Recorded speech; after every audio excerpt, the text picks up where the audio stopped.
పడితే అది మాట్లాడితే ఎలా? ఎమ్మెల్సీ కవిత అంశంపై ఏవో ఏవోయో వ్యాఖ్యలు చేశారు. మీ సొంత అజెండాను పార్టీ అజెండాగా రుద్దొద్దు. జాతీయ పార్టీలో ఉన్నామన్న విషయాన్ని మర్చిపోతున్నారా? ఏ స్థాయి నాయకులైనా పార్టీ లైన్కు తగినట్టే మాట్లాడాలి. ఎంపీ రఘునందన్ వ్యాఖ్యలను పరోక్షంగా ప్రస్తావిస్తూ బీజేపీ నేతలకు కిషన్ రెడ్డి క్లాస్ వీకిండట. ఏ స్థాయి నాయకులైనా సరే పార్టీ విధానాలకు అనుగుణంగానే మాట్లాడాలని, సొంత అజెండాను పార్టీ అజెండాతో ముడిపెట్టవద్దని బీజేపీ రాష్ట్ర అధ్యక్షుడు కేంద్ర మంత్రి కిషన్ రెడ్డి స్పష్టం చేశారు.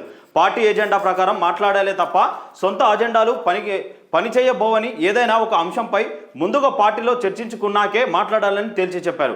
ఢిల్లీలో ఉన్న కిషన్ రెడ్డి దీనికి సంబంధించి తాజాగా రాష్ట్ర పార్టీ ముఖ్యులతో టెలికాన్ఫరెన్స్ నిర్వహించారు. ఒక అంశంపై 2-3 నాయకులు వేర్వేరు అభిప్రాయాలు వ్యక్తం చేయడం సరికాదని స్పష్టం చేశారు.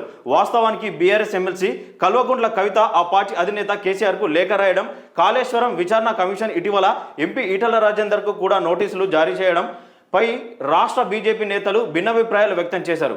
వచ్చే నెల 2న కవిత కొత్త పార్టీ పెట్టబోతున్నారంటూ ఎంపీ రఘునందన్ రావు వ్యాఖ్యానించారు.